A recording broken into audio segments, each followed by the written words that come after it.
En aquel tiempo dijo Jesús a sus discípulos: cuando venga en su gloria el Hijo del Hombre y todos los ángeles con él, se sentará en el trono de su gloria y serán reunidas ante él todas las naciones. Él separará a unos de otros como un pastor separa las ovejas de las cabras. Y pondrá a las ovejas a su derecha y a las cabras a su izquierda.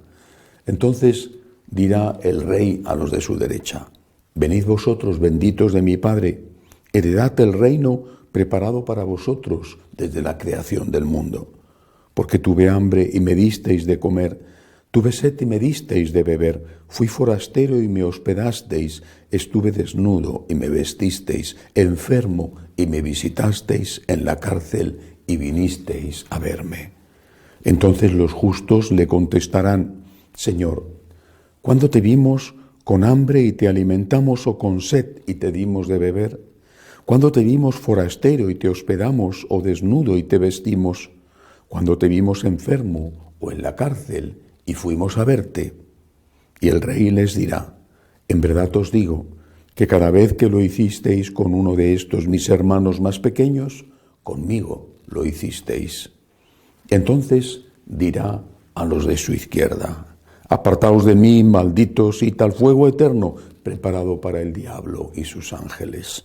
Porque tuve hambre y no me disteis de comer, tuve sed y no me disteis de beber, fui forastero y no me hospedasteis, estuve desnudo y no me vestisteis, enfermo y en la cárcel y no me visitasteis. Entonces también estos contestarán: Señor, ¿cuándo te vimos con hambre o con sed, o forastero o desnudo, o enfermo o en la cárcel y no te asistimos? Él les replicará: en verdad os digo, lo que no hicisteis con uno de estos, los más pequeños, tampoco lo hicisteis conmigo. Y estos irán al castigo eterno, y los justos a la vida eterna. Palabra del Señor. Gloria a ti, Señor Jesús. Este texto, este fragmento del Evangelio es tan importante, que es uno de los que son más manipulados. Porque normalmente este sector de la Iglesia tan preocupado por la acción social, normalmente lee este Evangelio cortando una parte. Y solamente se fija en lo de: venid benditos porque he tenido hambre y me habéis dado de comer, o id malditos porque he tenido hambre y no me habéis dado de comer. Pero hay que leer el texto entero. Lo que dice Jesús es que va a haber un juicio. Un juicio. Esto es lo que no se cuenta. O sea, va a haber un juicio. Un juicio sin misericordia para el que no practicó la misericordia. Eso es lo que no se cuenta. Por lo tanto, no hay salvación para todos. No la hay. Esto es lo que no se cuenta. Y es muy interesante fijarse en lo que no se cuenta, porque cuando se cuenta solo una parte de la verdad, en realidad se está contando una gran mentira. La media verdad es una mentira. Dicen que las herejías, lo decía Chesterton, son verdades que se han vuelto locas. Es decir, las herejías tienen siempre una parte de verdad y precisamente por eso son atractivas, pero al tener solo una parte de verdad, hacen muchísimo daño.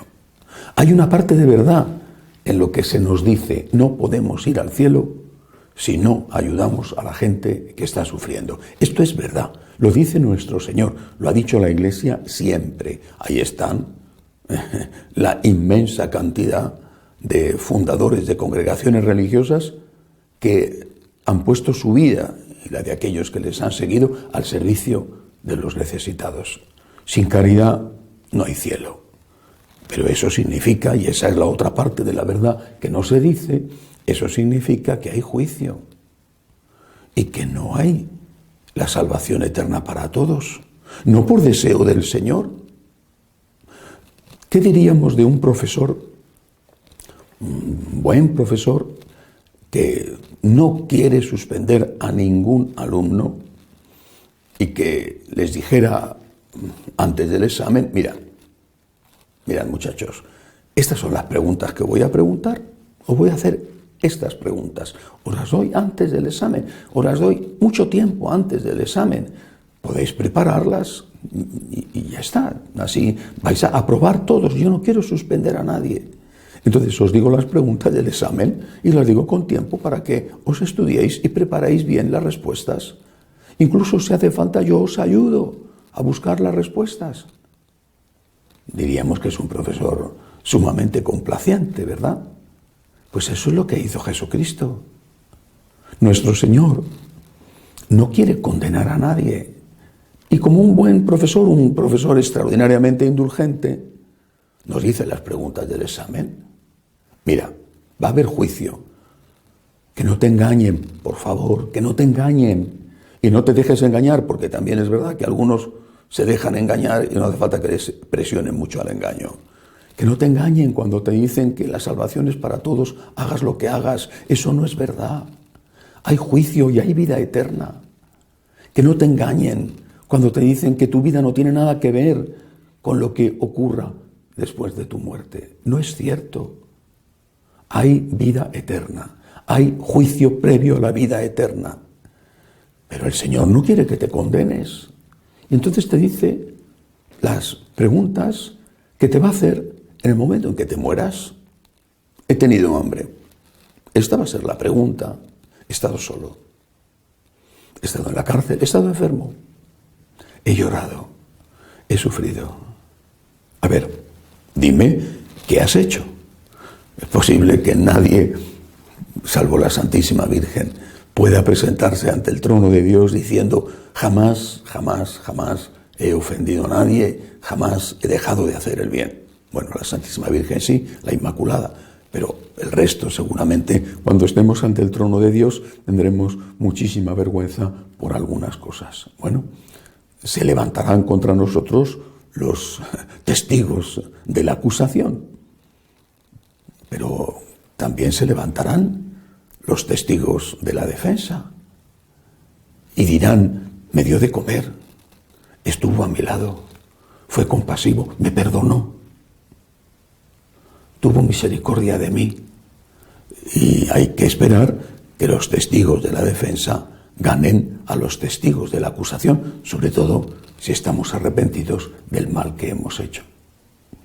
Procúrate un buen testigo o muchos testigos que hablen de ti. Procúrate para ese momento decisivo, el más importante de tu vida, el gran juicio de tu vida. Procúrate personas que se levanten y digan, yo estaba llorando y me consoló, estaba preocupado y me ayudó, tenía hambre y me dio de comer. Procúrate a ti, con ese dinero que no te vas a poder llevar, procúrate aquí a esas personas que después sean los que te ayuden a ti en ese juicio que todos vamos a pasar. Una cosa más, tengo que decirla, porque es la fiesta de Cristo Rey. Esta fiesta siempre me recuerda a los mártires españoles, también a los mártires mexicanos y posiblemente a otros. Pero en España, en el año 36, mis padres vivían entonces y me contaron la realidad. En España, en el año 36, murieron miles de sacerdotes religiosos, religiosas, laicos, solo por el hecho de ser católicos. De su boca salían solo dos frases. Una, perdonando a sus verdugos, que a veces eran terriblemente crueles. La otra, viva Cristo Rey, viva Cristo Rey. Llevamos esto en la sangre, viva Cristo Rey. Pidamos al Señor que nos dé la fuerza que han tenido nuestros mayores, cuya sangre llevamos en nuestras venas, la fuerza para ponerle a Él en el primer lugar.